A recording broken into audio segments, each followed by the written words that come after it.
What's up guys, NepentheZ here and welcome back to another episode of The Road to Glory. Today's intro is going to be me showing off my new squad because we did complete the Toni Kroos SBC and I also completed the Gignac SBC, so I just completely forgot to record facecam for those.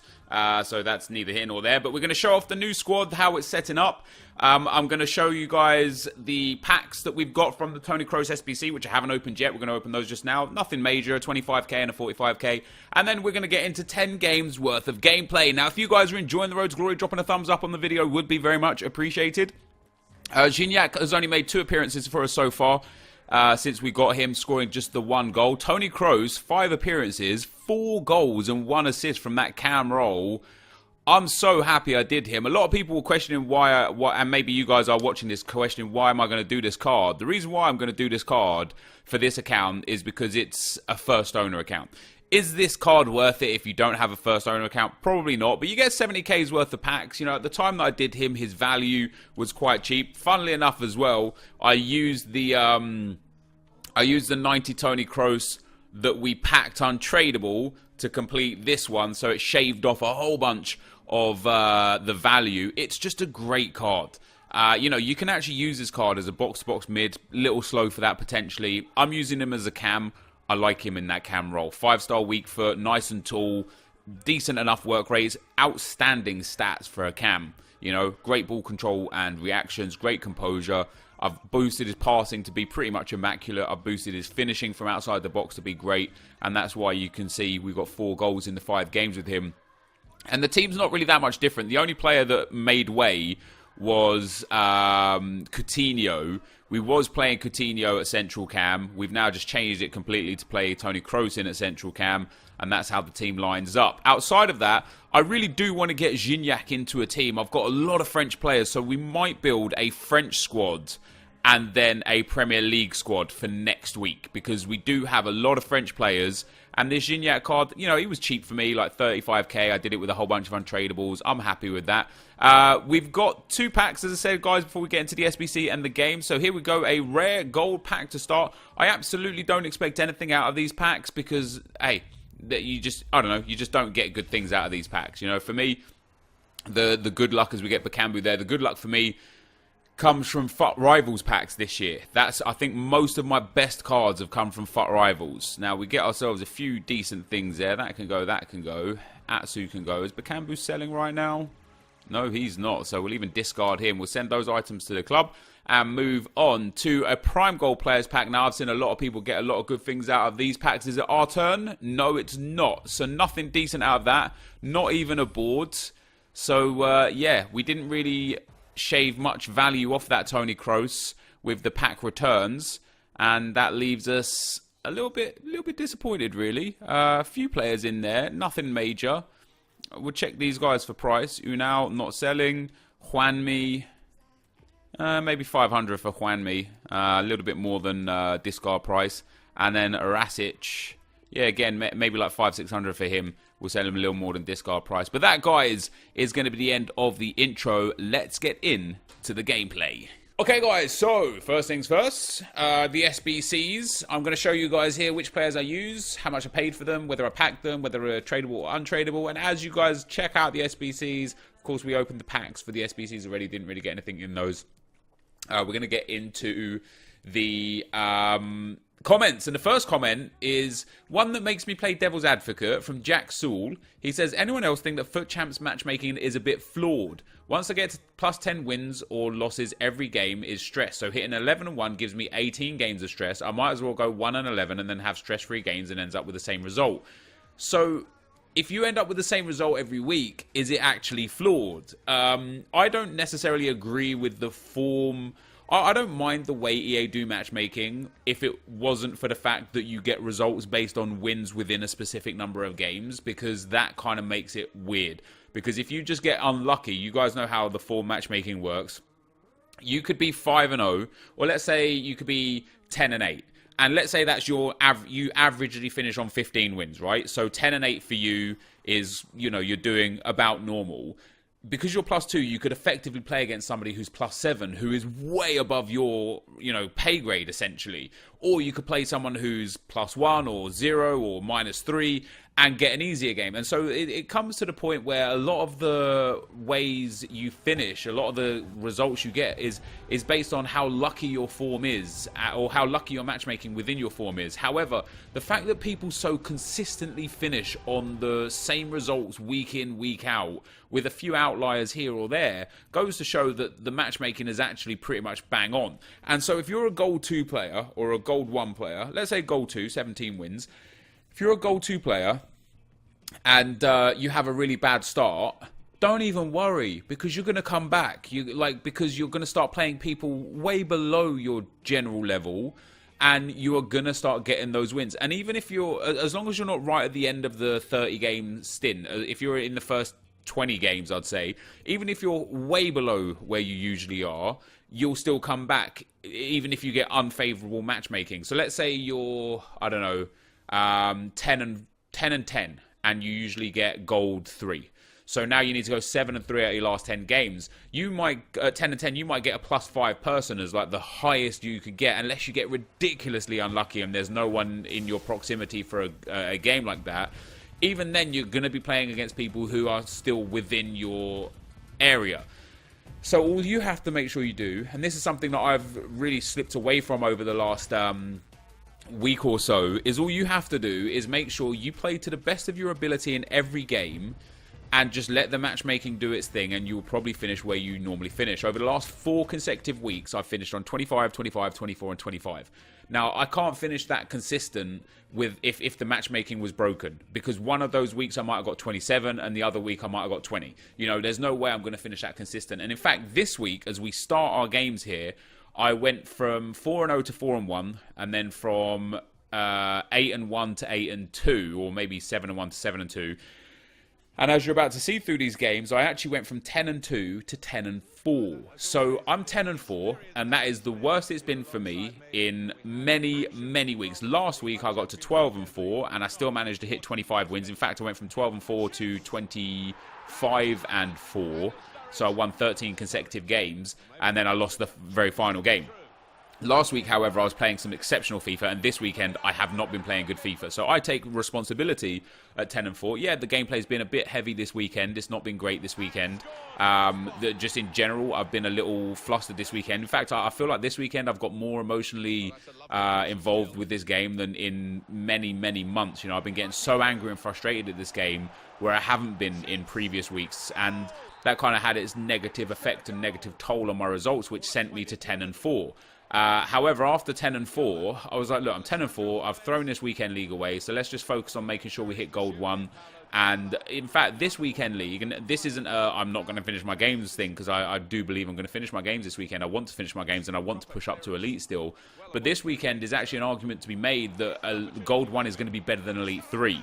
And the reason for that is because the 2 100k packs this week, because the team of the group stages in packs, could quite comfortably yield better results than the Inform packs, even though the team of the week is looking to be quite good. I think Mo Salah is likely to get a team of the week. Heung-min Son is likely to get a team of the week. Messi can't, obviously, because he is already a special card, which means Ousmane Dembele is likely to get a team of the week. Kante is likely to get a team of the week. I know Gareth Bale scored for Real Madrid in a 1-0 win, so he's likely to get a team of the week. So there's going to be some really, really big players in team of the week this week. But as you've seen from the player pick packs that I've got over the last few weeks, being in Elite just doesn't really matter. You know, I got one good player out of my team of the week packs since I've been in Elite for the last 6 or 7 weeks. I've got one decent or so player in the red pick pack. So for this week, I'm sitting here thinking, hey, if I finish Gold 1, that's actually okay this week. So there's no pressure to push on for Elite. There's no pressure to have... Well, there's just no pressure for Elite, because as long as I hit 20 wins, we're in a good spot. And at 10-4, when I started playing like that, thinking, look, as long as I hit 20 wins, we're just going to be absolutely fine, something just changed in me, and I just started playing without fear again. I started playing without care again, and I went on another big win streak. And I went from 10-4 all the way up to 16-4, and now I'm in a spot again where I only need to win 7 of my last 10 games to get Elite again. Or alternatively, I only need to win 4 of my last 10 games to get Gold 1. And so I'm in a great spot again now. where I'm actually on course for another 24-25 win weekend, as long as I don't let this game get the better of me emotionally and play every game knowing full well that I'm playing my best. As long as I'm playing my best, everything else doesn't matter. The result, look, if I come out of the weekend league with 22 wins, but I know I've played exceptional FIFA in all those games and got unlucky or outplayed or made bad choices but still played well, no problems. It's those weekend leagues where I come away thinking, my God, I just didn't play great in that game, that frustrates me. And that was this weekend league. My first 2 losses came to opponents that I lost to because I was just playing bad FIFA. And I hate playing bad FIFA. And so I started getting angry at myself. It fed into the rest of my games. And I started getting toxic in games. You're going to see me more this weekend than ever before start shushing people, be time wasting and stuff. And it's because I was angry at myself. And so I just took it out in the gameplay. And that's never the good way to do things. Always staying on top of your emotions, on top of your gameplay is always the best way to do things. So in terms of matchmaking being flawed, I think it's flawed in the grand scheme of, you know, like a loss is so relevant in this game that I don't think matchmaking should be the way it is for the way the rewards are. But in the sense of everyone generally finishes in their typical position each week, is it really flawed? Interesting discussion to be had in the comments. Jack says, should certainly keep Lloris. Could be useful if you wanted to use a different French defender, or if you managed to pack a great inform or red BPL centre-back, then you'd regret not having a high-rated keeper for champs. And I 100% agree. In fact, for next weekend's league, I want to put together a whole French squad. We've got Gignac now, we've got Mbappe, we've got Pogba, Guilavogui, Makalele, Varane, Lala, we've got UCL Mendy, we can obviously put in Hugo Lloris. Like, we've got so many great French players in our squad that I really want to put together a full French squad for next weekend as one of my 2 teams that we use next weekend league. So I'm going to hold on to Lloris, and due to the fact that EA have released yet another UCL upgrade pack, Lloris's price is just coming down at the moment. You know, he was 100k when I packed him. He was 120k the day before. Because EA have released another UCL card, he's now down to 91k or so, and he'll probably be, this is there for 2 days, so he'll probably drop down into the 80s. Might be an opportunity for investment there potentially, but generally speaking, I'm more than happy to hold on to that Lloris. Having 2 great players in every position is definitely something that I'm looking forward to having in this series going forwards. That's why I got Cruz. That's why we've now got Lala and Juanfran. Having Lloris and Courtois is great. That's why I want to get Tierney, because then we'll have Tierney and Robertson. It's why I'm happy having Aubameyang and Pato. It's why I'm happy having De Bruyne and Cruz. It's why I'm happy having Bale for one right attacking mid spot and Sturridge for the other. And on the left hand side, it's why I'm happy having Suarez on one of them and Mbappe on the other. I love having 2 great players for every position, and so I'm going to be far more reluctant with how I sell players. You know, before, every time I pack something big, I was like, I've got to sell this because I need the coins for if there's ever a good SBC that drops out. Our account is so stacked now. You know, we've got almost 1 million coins in coins. I've got somewhere around the 700 to 800,000 coin mark in investments and just items in the club that I can sell. And then I've got probably about another 500,000 in sellable players. So we're in a great spot to the point where I don't need to rush to sell players. And so I'm not going to rush to sell players, not this time. Even if Lloris tanks and goes down into the 60s, 70s Ks, I'm still going to be happy to keep hold of him and just sell him if we ever need to when it's more relevant. Charlie says, hey Nep, it's me again. I was casually doing the bronze pack method and I had a theory. If I just list all of the players on for max price and 150 open bid and then people would bid on them, what actually happened was coin sellers accidentally bought my account. I think he means bought his cards. Maybe you could try this. Thanks for making me coins. As always, cheers, Charlie. I wouldn't recommend that, Charlie. Selling bronze players in general is a great way to make profit. I've already this year made hundreds of thousands, if not 1 million or more coins from bronze pack method. And once again, it saves me hundreds of thousands, if not millions of coins via doing SBCs for nothing or for super cheap, via not having to pay for fitness cards or healing cards. And obviously just the help in terms of selling the items. The reason why I wouldn't recommend what you do is because accounts get banned and flagged for coin buying, coin promoting, coin selling. And what will happen is if a coin selling account buys your bronze for 10,000 coins, that's only one time for you that you might have made 10,000 coins. But if that account gets found by EA what happens is they flag and ban that account, and then they also flag every account that account has sold coins to. So some of you guys might even get, sometimes a warning, you've been flagged for coin buying when you're like, oh, I haven't bought coins, and it might be because a coin account has bought one of your cards wrongly, or maybe maybe you bought coins rightly, but if they bought you wrongly. So the more you do this, the more opportunity you're giving EA to ban your account for getting coins off of a manipulated account. It's just not worth it. Not in my opinion. There's not worth risking your account when it's so easy to make coins already. Woz says, hi Nep, please, if you go to Division 1 and get hammered, so what? You tried, it's only 1 week and it's not the end of the world. Just get relegated back down to Division 2. It's not a big deal. We just want to see if you can compete there. I think you can. And I agree. And there was another comment on divisions as well. Adha Fa Afguskas. I think it was just on the keyboard for his name. He says, Nep, I get around 25 wins a week and I'm in Division 1. The teams are incredible, but for some reason in Rivals, I feel like you can actually feel the skill gap. So even though there's Ronaldos and icons every game, it feels like a fair game most of the time. There are odd exceptions, like if the gameplay feels awful, or if they're a pro or have a full team of meta icons, but I believe you'll be able to compete in Division 1, as I only have Neymar and Mbappe as my best players and a full team of untradeable red cards around them, but I've managed to not get relegated for 3 weeks now. I also believe that this will help you get up to Elite 1 and maybe the odd top 100, as you'll only play around 5 players as good as you do in Rivals in Champs, which also makes the rest of the 30 games feel much easier. Love the vids, keep up the good work. And yeah, although we've talked about this a bit before, I'm going to focus hard this week. I actually don't know if we're going to be able to do it this week, not because I don't want to, but actually because EA have put 2 things in weeklies that require extensive Rivals gameplay with not my main squad. So if we want to get that Parolo, we need to play with Italian players and build a team that's going to allow me to win games with Italian players.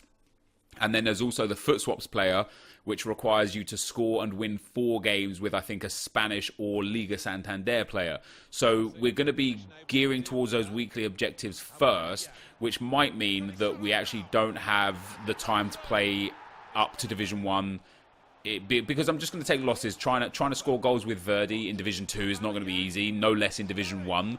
And so it actually might be a case where we're fighting to stay in Division 2 this week whilst we play hard with these teams that we're not used to playing with, and then we'll go up to Division 1 next week. But I'm certainly going to try my best. I certainly want to get up to Division 1, and for now, just simply because I just want to prove. I just want to test myself. Ultimately, I just want to test myself. I want to see if I can do it in Division 1. I want to see if it does have a positive impact on my, my champs gameplay. Like you said, if I start playing in Division 1 and I stay in Division 1 and I get rank 1 Division 1 or rank 2 Division 1 every week, does that mean that I could start getting 27 plus wins in foot champs and maybe sneak into a top 100 here or there? Who knows? I don't necessarily think I can. I mean, I get nervous as it is playing this game. I can only imagine, for me personally, let's say I'm 25-1. Not that that's in the near future anyway, but let's say I am 25-1. I will go into every game shaking, nervous, adrenaline rushing, and it will just cause me to make mistakes. I know what I'm like. I've been in a good position before where I had a great chance on Xbox in FIFA 17 for top 100 when I think I was 33-2. All I had to do was win out.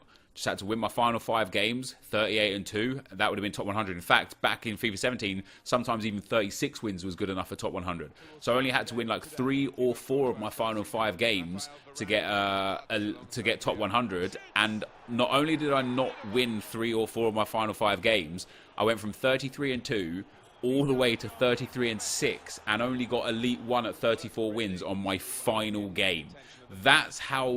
That's just how nervous I get during the points of interest and the points of time where I'm like, holy crap, I could actually do something amazing here. So, I don't know. Origami Pigeon says, hey Nep, centre forward to cam cards have gone down to 2.5k. Are you going to invest? I spent 1 million on them myself. I figured they could shoot up after the rewards. I personally think it's a great investment. And I've already invested myself about 150,000 coins into them. And I am going to do more. The reason why they reduced in price dramatically is because they are an objective right now. So you can get a centre forward to cam card as an objective. Every time EA release a shadow or a hunter card as an objective, they're no longer... If you try and search for shadows and hunters now, they're both extinct. If EA put a shadow card as a weekly objective or a daily objective or something like that, they'll actually drop down to about 39, 3,800, and for hunters down to about 4,300. So obviously then you can invest in those. I think it's a bit risky to spend 4,500 coins or 4,200 coins to make like 300-400 coins a time. But yeah, centre forward to cam cards are down at like 2,400 if you can sit there sniping them, or 2,500 on open bid. And there's two reasons why they're super cheap, outside of, well, one of them obviously being the fact that they're an objective, but the second one being the fact that there is no striker SBC card right now. So when Pato was out, striker to centre forward and centre forward's cam cards went through the roof because people wanted to convert him down to fit him into a squad and get him through like that. Obviously, starting him at striker isn't an option. When rewards come out, specifically the red picks, again, people that get strikers that want to convert them down to put them into a team to play within champs are going to have to buy those cards. So there is a high chance that unless EA continually give these as an objective and give them out, there is an extremely high chance that centre forwards cam cards will go back up to at least 3,500 to 4,000 coins. So for me, I am actually very tempted to invest another 600,000-700,000 coins in them. It might be a huge risk. Like maybe EA do something again that causes them to go down to 1,000 coins or 1,500 coins. But if it succeeds, I could essentially double my coins. I could turn 800,000 coins into 1.6 million as soon as this weekly objectives finish. So yeah, I definitely think it's a smart choice to invest in them. But do it with caution. Don't invest all of your resources into it. Just invest enough to the point where you can make a good amount that it's okay if you, like, let's say you've got 500,000 coins just sitting in your club. Maybe only invest 100,000 coins. That way, if they tank in price, they'll only you can get 50k back. But if they obviously double in price, you'll get a bonus 100,000 coins. So be smart, be intelligent with your coins. Next comment is from Bold BFC. It says, regarding this latest promo, EA have been doing this for years and it's nothing new. For example, look how many Premier League players they normally put in a promo in comparison to other leagues, simply because they know most people use Prem players. We get a one swatch from Everton and West Ham, screamer cards from Watford and Bournemouth. Other leagues don't get that treatment, but Prem sells packs. And do you know what? I don't even care that EA do that with Prem squads. That's fine. Like, bolster Prem squads. If that's what sells you your packs, do it. Just also give to the other leagues as well. You know, don't, like, specifically big leagues that aren't in the top 5. The Dutch league, the Portuguese league, the Russian league. There's 3 leagues, and the Chinese league now. There's 4 leagues right there that all have very good teams with good players that if they had a couple of special cards here or there would actually be super usable, and EA just ignore them. And that sucks, you know, it really does suck. It would be nice to have those kind of things. And then the last comment is from Daiti. Says, hey, Nep, huge fan of your material. You always bring the best vids. What are your thoughts on the MLS MVP SBC, or should I say the lack of? Do you think it's coming? I feel this would be very good and a fun card that would be affordable. I'm just surprised EA have not released it. So I'm also surprised they've not released it, which makes me and a lot of other people in the community think that it's probably going to be a weekly objective on Friday. So if it's not a weekly objective this coming Friday, then I would say probably we're not going to get it at all. But I would personally expect it to be a weekly objective on Friday. So there you go, guys. You've seen me play up to 16-4. I've got 10 games left to play tonight. If I could just win 7, we'll get Elite again. Obviously, if I can win all 10 again, we'll get up towards Elite 2 again. But I'm just going to be happy with Gold 1 or better this week. I don't think it's going to be a huge problem if we don't get Elite 3 this week or not. But this, guys, is going to be the end of the video. Thank you for watching. I hope you enjoyed it. If you did, be sure to leave a like, rating, comment, and subscribe to my channel if you haven't already. But for now, guys, I'm out. Peace.